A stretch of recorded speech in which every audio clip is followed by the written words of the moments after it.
specific type of breathing technique, meditation, and it is a form of yoga as well. And first of all, I was born and raised in a Buddhist monastery. So most of my life I spent in meditation and practicing breathing techniques and yoga. And I moved to the US when I was 15, 16 years old. And so I went from a monastery monk life to high school in the US. And since then, I was able to go deeper into this technique because one of the pillars of this technique is cold exposure. And that was not possible where I grew up because in Sri Lanka, it's an island on the equator, so it's tropical and it's summer all year round, very hot. So does anyone have any familiarity with the yogic culture? Sort of. So We do okay. Well, in the yogic culture, and you may see this is a phrase, this is a term kind of used often in the yogic culture, but in this culture we see this human body as an extremely complex system. This is basically the ultimate technology. All technologies come from this. So most modern people have basically not read the user's manual to operate this system to its highest potential, to its highest capacity. And so what I will be teaching can be considered the user's manual to evolve the system into that ultimate possibility. So one way you can kind of tell that is if you can't sit there for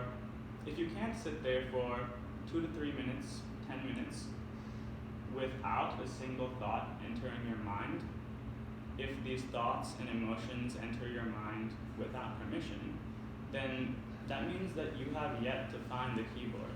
Because once you find the keyboard, you have control whether these thoughts arise or not, whether these emotions arise or not. So I will be teaching you a technique to get into the core of your being so that all this becomes possible.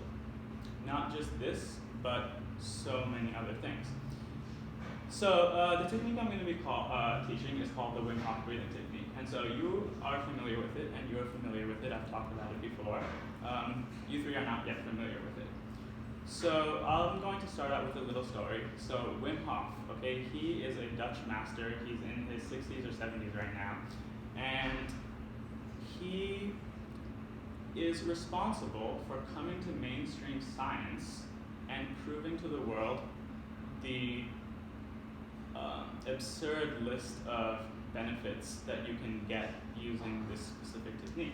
Now, this technique has existed for thousands of years in yogic cultures and Tibetan Buddhism, but it hasn't been looked at. It has never really been looked at in the West.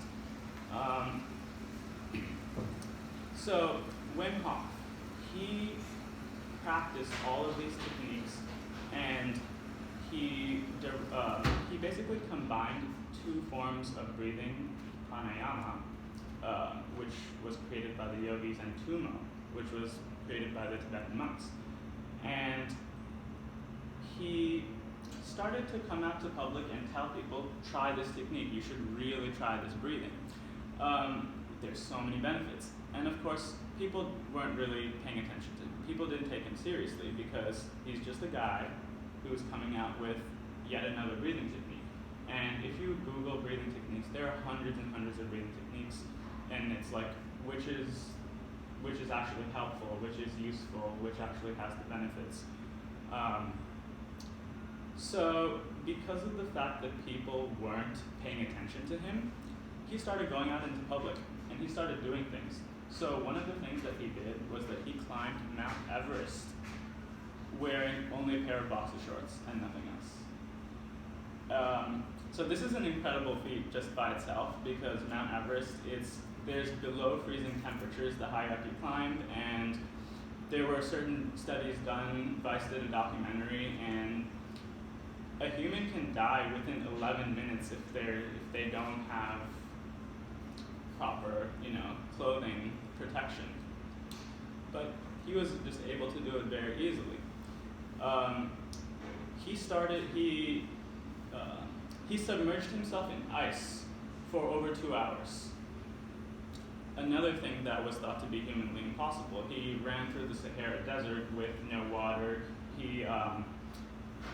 There were all sorts of. He ended up getting 32 Guinness World Records, and all of these world records were linked to his breathing. So eventually, science had to get involved. They had to, the scientific community was like, okay, hold up, wait a minute.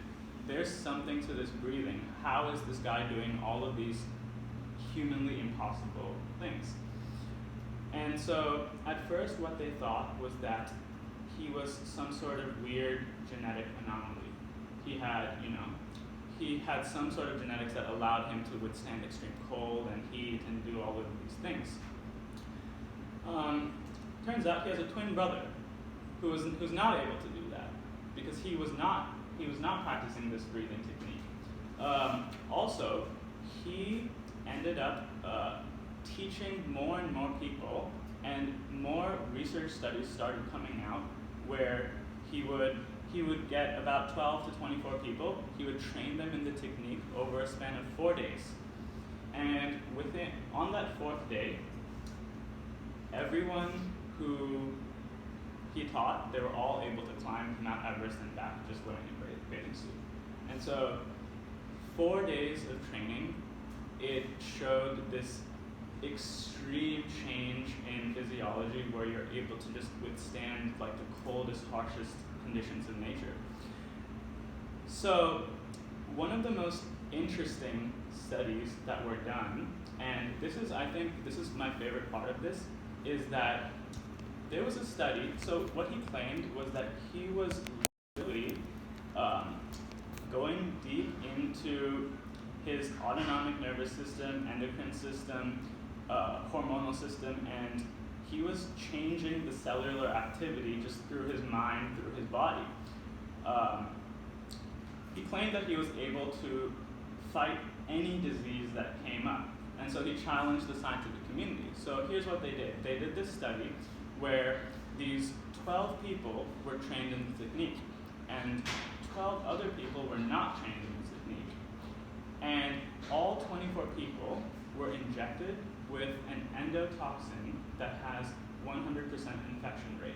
So what this, obviously the people who signed up to get injected, they got paid very well, because for the next 3 to 6 hours, you're going to be shivering, you're going to be really sick, you're going to have fever, like vomiting. It's ugly. It's a very ugly process. But the 12 people who were trained in this technique in just 4 days, they fought off this endotoxin within the first 15 minutes of being administered. So there's something amazing going on here, right? We can clearly see that through this breath, there is so much that you can control. There was another study actually that a person who was about to go bungee jumping with fear off like a high altitude, that person had less adrenaline levels than a person doing this breathing technique just sitting on a bed. So the person sitting on a bed literally has more, you can raise your adrenaline levels to much higher than that. But this is not out of control. This is completely controlled and focused.